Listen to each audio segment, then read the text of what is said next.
Ethan Williams, a charming young man with a taste for luxury, thought he had everything figured out when he began a whirlwind romance with the wealthy 82-year-old widow, Margaret Crane. But what started as a fairy tale soon turned into a deadly game of manipulation, betrayal, and greed. As Ethan's desire for Margaret's fortune grew, so did his darkness, leading him to commit the unthinkable: murder. Would his calculated plan go undetected, or would the truth catch up with him in the most unexpected way? In the heart of Beverly Hills, amidst sprawling mansions and towering gates, lived Margaret Crane, an 82-year-old woman whose wealth and power were well known across the city. A business magnate in her youth, Margaret had built a fortune through her sharp mind and relentless ambition. Over the years, her life had become one of solitude. She had no family to speak of, no children, no grandchildren, just a handful of friends who were all either too busy or too distant to visit regularly. Margaret spent her days in her massive estate, surrounded by expensive art, rare antiques, and a collection of vintage cars. But despite all her material possessions, there was a deep void in her life that she couldn't fill with money. That void was soon to be filled by Ethan Collins, a young man just 19 years old who had recently moved to Beverly Hills, hoping to escape the quiet confines of a small town in the Midwest. Ethan was tall, with tousled dark hair, and an easy smile that made people like him instantly. He had big dreams of breaking into the entertainment industry, and thought the move to California would be his ticket to success. But like many young people with limited means, he quickly found himself struggling to make ends meet. Living in a cramped apartment and working odd jobs, Ethan's life wasn't exactly the glamorous existence he had imagined. It was at a charity gala, held at one of the grandest venues in the city, where Ethan first met Margaret. The event was a sea of high society faces, with older, wealthy individuals mingling with young, beautiful socialites. Ethan had only attended the gala because he had managed to land a catering job through a friend of a friend. He had no business being in that world, but fate had a different plan. As he moved through the room, balancing trays of wine glasses, his gaze met Margaret's. She was seated alone at a corner table, dressed in a dazzling red gown that contrasted sharply with her silver hair. There was something about her, something that immediately caught Ethan's attention. Her aura of power and elegance made her seem like a queen among commoners. The moment their eyes locked, Ethan felt an electric spark between them. He smiled, offering a polite nod. Margaret, noticing the young man's energy and confidence, smiled back, intrigued. Ethan approached her table and they exchanged a few pleasantries. It was the beginning of a strange and unexpected connection. Margaret was drawn to Ethan's youthful exuberance, his charm, and his ability to make her laugh. For the first time in years, she felt seen by someone. Ethan, on the other hand, was fascinated by her wealth and the life she led. His eyes sparkled when he spoke to her, and it wasn't hard to tell that he was intrigued by her power and influence. He could tell she had everything, except for companionship. Over the next few weeks, their relationship grew. Ethan would show up at Margaret's estate uninvited, offering to help with small tasks around the house. He'd casually mention his dreams and aspirations, and Margaret, eager for some company, would listen attentively, offering advice when needed. As time went on, Ethan's visits became more frequent. At first it was all innocent, just a young man spending time with an older woman who had no one else. But there was a shift. Ethan began to stay for longer periods, and their conversations became more intimate.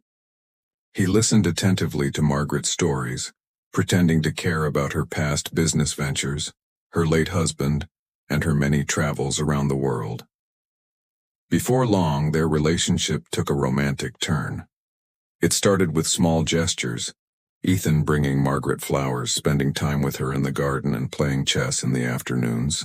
To Margaret, it felt like a new chapter in her life, one where she wasn't alone. She had found a kindred spirit in Ethan, someone who was genuinely interested in her, and for the first time in a long while, she felt valued. She overlooked the occasional awkwardness of their age difference. After all, what was age when it came to companionship? But behind Ethan's charm and gentle demeanor, something darker was brewing. Ethan saw Margaret as more than just a companion. She was a means to an end.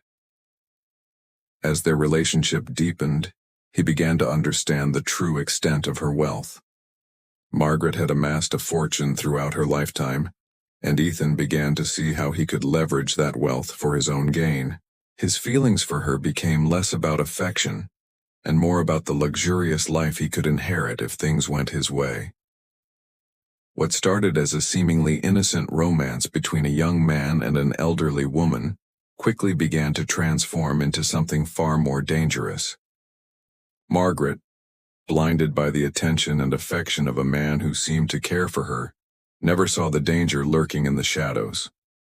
As for Ethan, he continued to weave his web of lies and manipulation, drawing Margaret deeper into his world, all while plotting a future where he could have it all: the money, the power, and the life he had always dreamed of.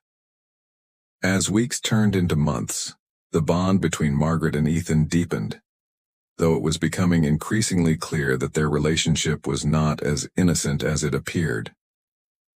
Margaret, despite her years of wisdom and experience, was blindsided by Ethan's charm.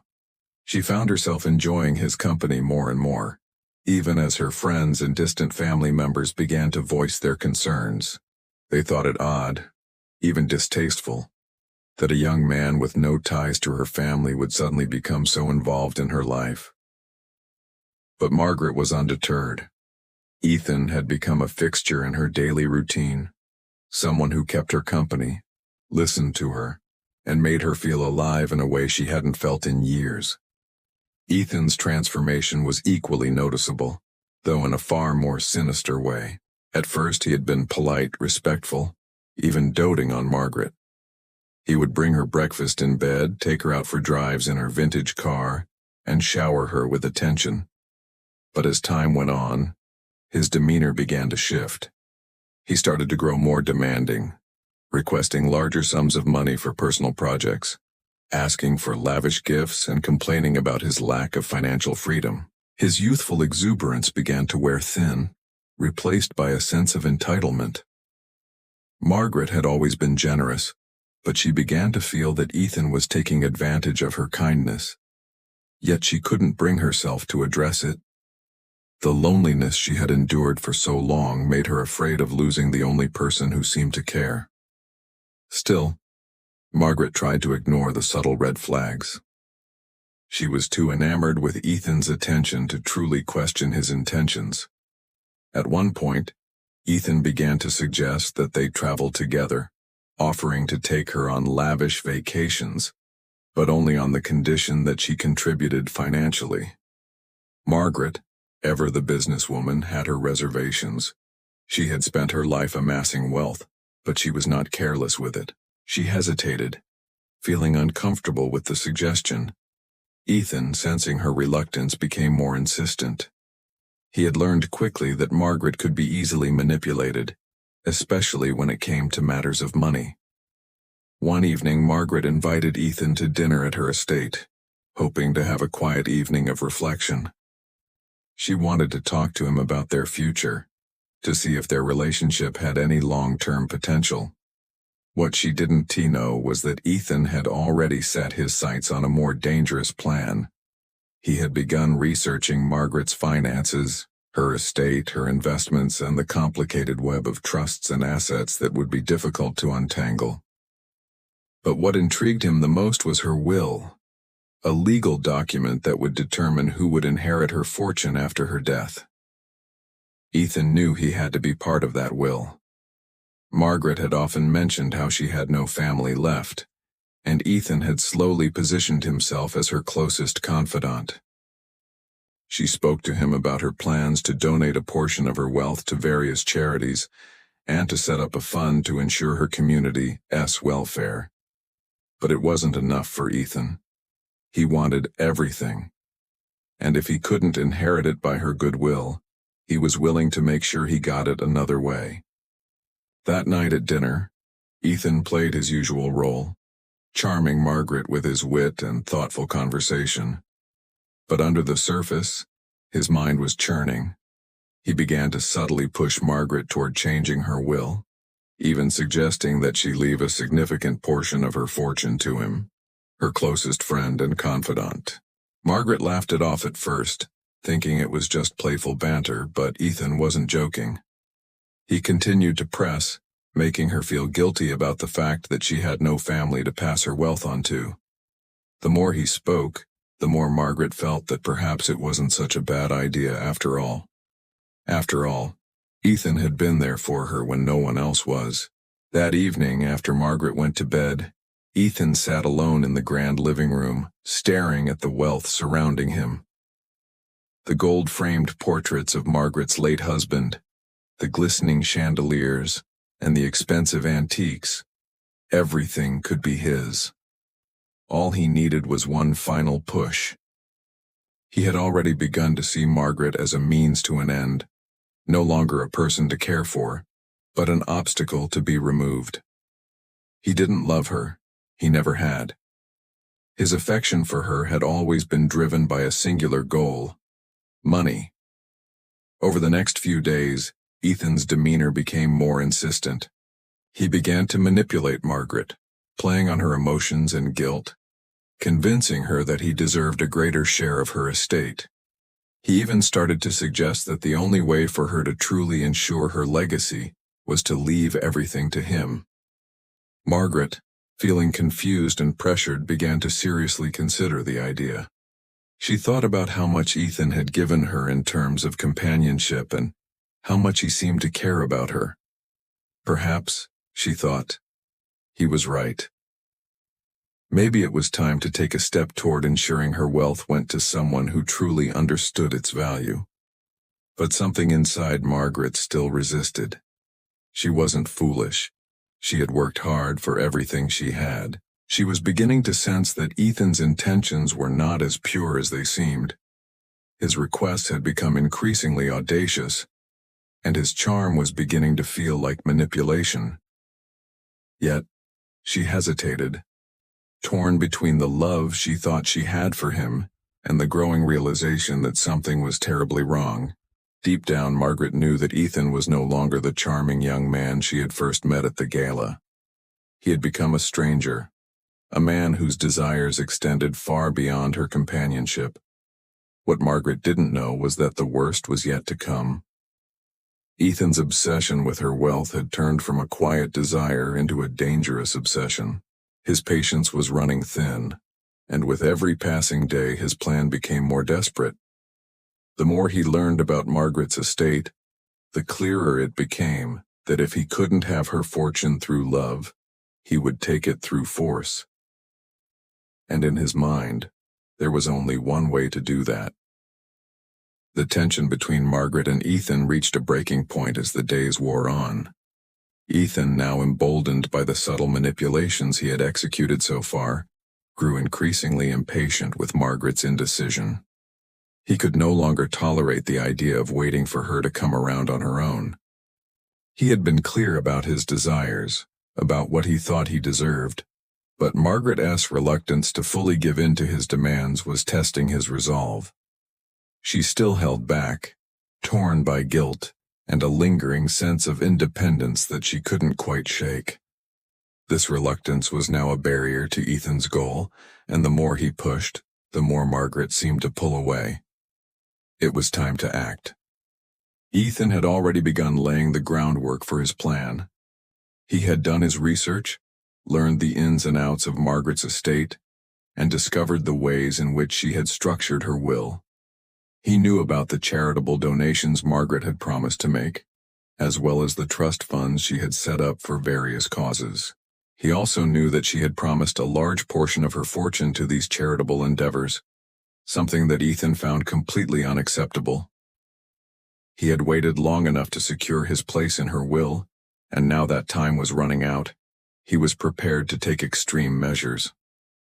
One evening, he put his plan into motion. He had been helping Margaret with some tasks around the house, maintaining his facade of the concerned and attentive companion. But that evening, his act would take on a darker tone. Margaret had invited him to dinner, as she often did. It was a quiet night, and Margaret, still physically frail and often weary from the stress of her daily life, seemed unusually relaxed. Ethan, however, had a very different agenda in mind. This would be the night. He had carefully prepared a special meal for her, a delicious seafood dinner, something she'd always enjoyed. But Ethan had other ingredients in mind that night. Without Margaret knowing, he had laced her wine with a potent poison that would be almost impossible to detect in the early stages. The plan was to make it look like a natural death, something that could be easily explained away as a result of her age or health problems. But what Ethan didn't anticipate was how quickly the poison would take effect. He had expected it to work slowly, perhaps over the course of hours, allowing him time to make the situation appear unremarkable. But within an hour of finishing the meal, Margaret's health began to deteriorate rapidly. At first, Margaret simply complained of feeling lightheaded, which Ethan dismissed with concern and reassurance, though inwardly he felt a growing unease. He had been so sure of his plan's success, but now, as Margaret's face grew pale and her breathing became labored, he realized the situation was spiraling out of control. Her frailty seemed to accelerate the effects of the poison, and her condition worsened before Ethan could even formulate a clear response. He tried to maintain his calm exterior, though inside, panic started to rise. He pretended to be concerned, trying to help her sit down, offering water and checking on her as if he had no idea what was happening. But deep down, he knew that nothing could save her now. He had crossed a line from which there was no return. Margaret's eyes grew heavy, and her speech became slurred as the poison took hold. Ethan, once confident and calculating, found himself trapped in the reality of his actions. Margaret's life, the one thing he had worked so hard to secure, was slipping away, and all he could do was watch. His heart raced as he fought the mounting guilt and fear that began to claw at him. He realized that despite everything he had planned, he had underestimated one crucial aspect of the situation. Margaret was still a person, and he had made the mistake of treating her as a mere object to be used and discarded. Margaret's last moments were filled with confusion and a deep sense of betrayal. As she struggled to breathe, she looked up at Ethan with a mixture of disbelief and pain. There was no sudden realization in her eyes, no epiphany that the man she had trusted was responsible for her suffering. Instead, there was only the slow, suffocating certainty that something was terribly wrong. She had no idea how close she was to the end. She had no idea that the young man she had welcomed into her life was now the reason she would never wake again. As Margaret's breathing became shallow, Ethan's mind raced. The smooth plan he had envisioned had gone horribly awry, and now he was left with the terrifying task of covering his tracks. It wasn't supposed to be like this. He hadn't expected things to get so out of hand. Panic set in, but there was nothing he could do to reverse the situation. Margaret's death was inevitable, and Ethan knew that once she passed, his life would never be the same. When Margaret finally lost consciousness, Ethan's immediate concern wasn't her life, but rather what he had to do next. He had to act fast. He quickly moved her to a nearby chair, attempting to make her appear as though she had simply fallen asleep. He wiped away any trace of the poison, making sure there was no sign of foul play. In his mind, he had already rehearsed the story he would tell. Margaret had simply passed away in her sleep, the result of old age and poor health. But as he looked at her pale, lifeless face, he felt a gnawing emptiness deep in his chest. He had gotten what he wanted, but the victory didn't feel as sweet as he had imagined. In the hours that followed, Ethan did his best to maintain the facade of the grieving partner. He called the authorities, pretending to be shocked and devastated by Margaret's sudden death. He even shed a few tears, though they were forced and unconvincing. The investigators would likely see through his act soon enough, but for now, he played his part to perfection. Margaret was gone, and he had gotten away with it. He had taken the first step toward claiming the fortune he believed was rightfully his. But deep down, Ethan knew that Margaret's death, the way he had orchestrated it, was only the beginning of a far darker journey, one that would ultimately lead him to face the consequences of the choices he had made. As the days passed, the authorities began their investigation into Margaret Crane's sudden death. Ethan, who had meticulously planned every detail, found himself at the center of a web of suspicion. Despite his best efforts to maintain an air of innocence, there were small cracks in his story that began to appear. The detectives were thorough in their questioning, noticing inconsistencies in Ethan's timeline. He had claimed to have found Margaret in a peaceful sleep, but his description of the scene was vague and contradictory. His nervousness was palpable, though he tried his best to remain calm. Every time the investigators pressed him for more details, his discomfort grew, and that discomfort didn't go unnoticed. The first sign that something wasn't quite right came when the medical examiner's report came back. It confirmed that Margaret had died of poisoning, and while the exact substance remained undetermined at first, the manner of death was suspicious. There were no signs of natural causes, no heart attack or stroke. Everything pointed to foul play. Ethan had been so sure that the poison would leave no trace, but he hadn't counted on the expertise of the investigators and the swift science of forensics. As the investigation deepened, Ethan's nerves grew frazzled. He knew they were closing in, but he kept telling himself that it would blow over. After all, there was no direct evidence tying him to the crime. He had been careful. The poison had been nearly impossible to detect at first glance. But there was one problem that he couldn't shake: his growing guilt.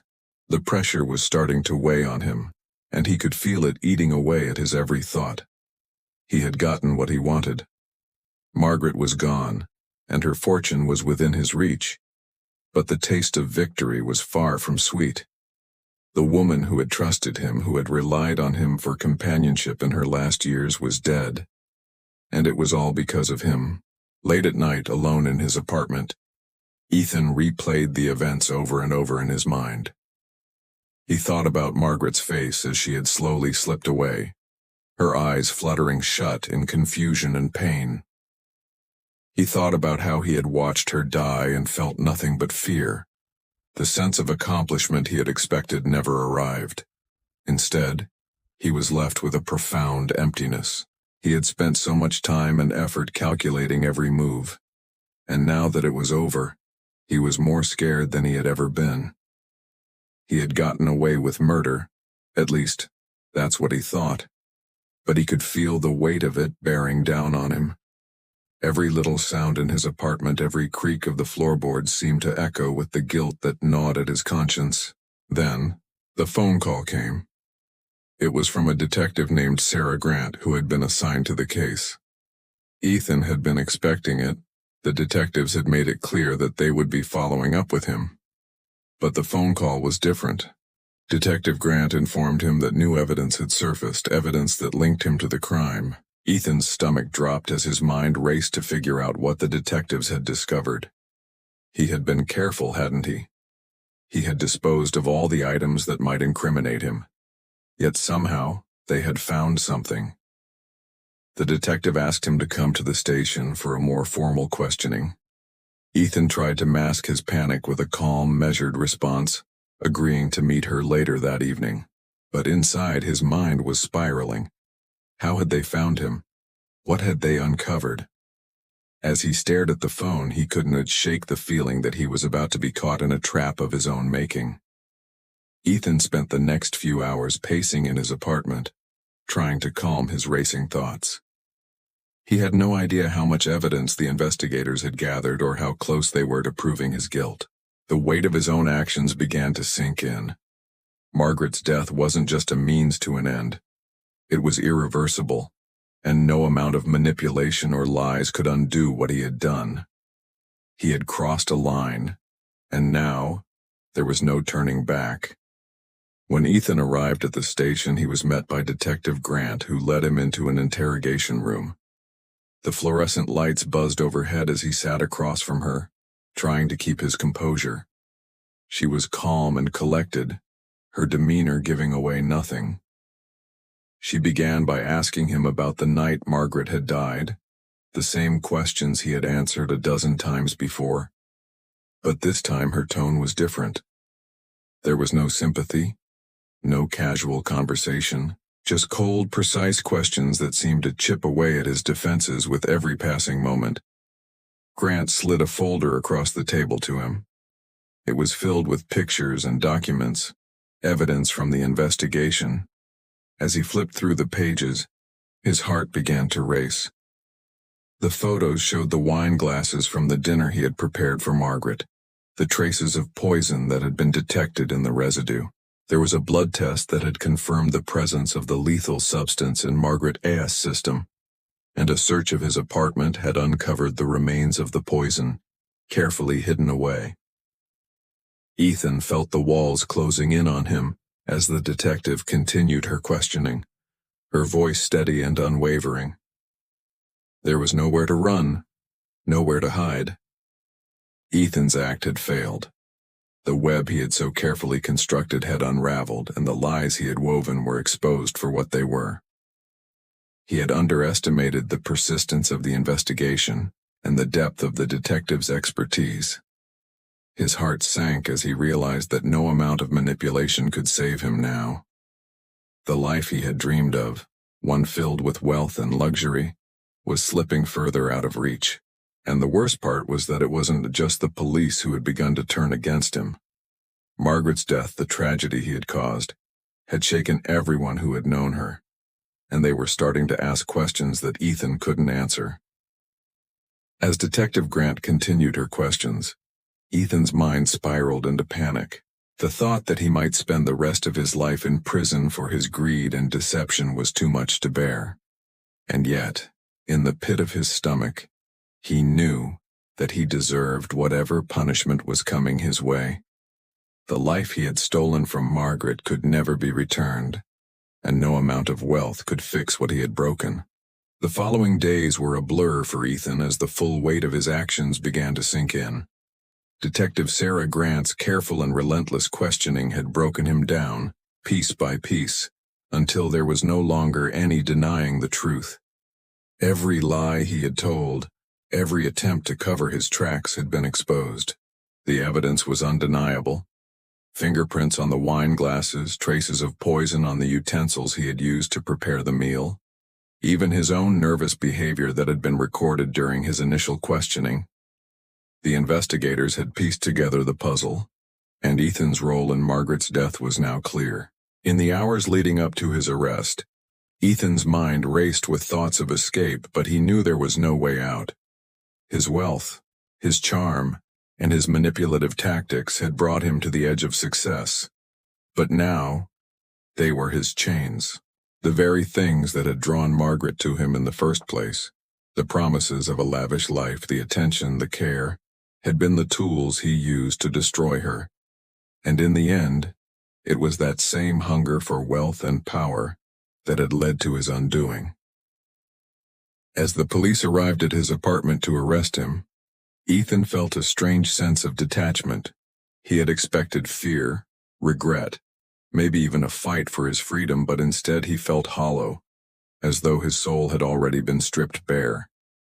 He had always been calculating, always thinking 3 steps ahead, but this time, he had underestimated one thing: the consequences of his actions.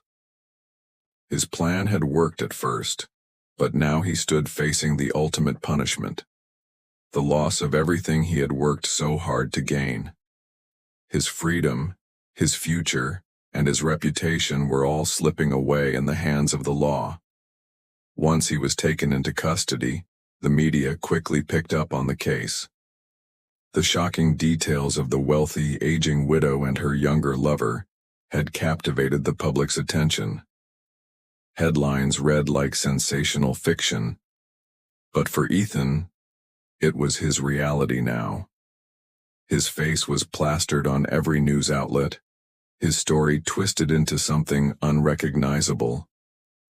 He had become the villain in a tale of greed and betrayal, and the world seemed to relish the fall of the once charming young man who had so easily manipulated a woman old enough to be his grandmother. The trial was swift.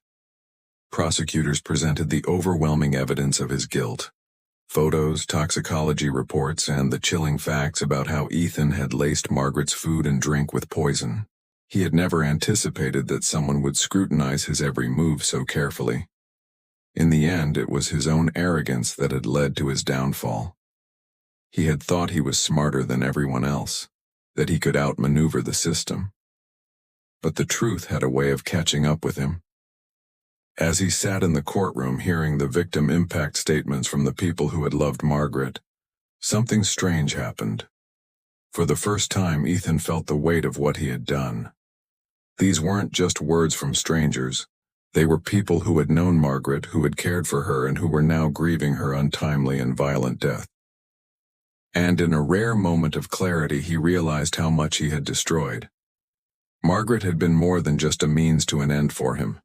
She had been a person, a woman with hopes, dreams, and a legacy that Ethan had taken away. When the verdict was delivered, guilty on all counts, Ethan felt no relief. The judge sentenced him to life in prison without the possibility of parole. The sentence was harsh, but it was justified. He had stolen a life, and now his own would be spent behind bars, far from the luxury and privilege he had once dreamed of. As the gavel came down, sealing his fate, Ethan's mind raced once more. He had once believed that wealth could buy him everything he wanted, including love and happiness. But in the end, all the money in the world couldn't save him from the consequences of his choices. Ethan's arrest had shocked everyone who had known him. To the outside world, he was a charming young man who had captured the heart of a rich, vulnerable woman. But in the end, he was nothing more than a predator, a man who had used and discarded someone who had trusted him. As he was escorted out of the courtroom in handcuffs, Ethan thought about Margaret, about her life, and how easily he had taken it from her. There was no way to undo the damage he had caused, and as he was driven away to prison, he knew he would live with the consequences for the rest of his life. In the end, Ethan had gotten exactly what he had wanted, but it was never what he expected. He had taken Margaret's fortune, but in doing so he had lost his own soul, and while he may have thought that a life of luxury would make him happy, he was now left with nothing but a cold, empty future.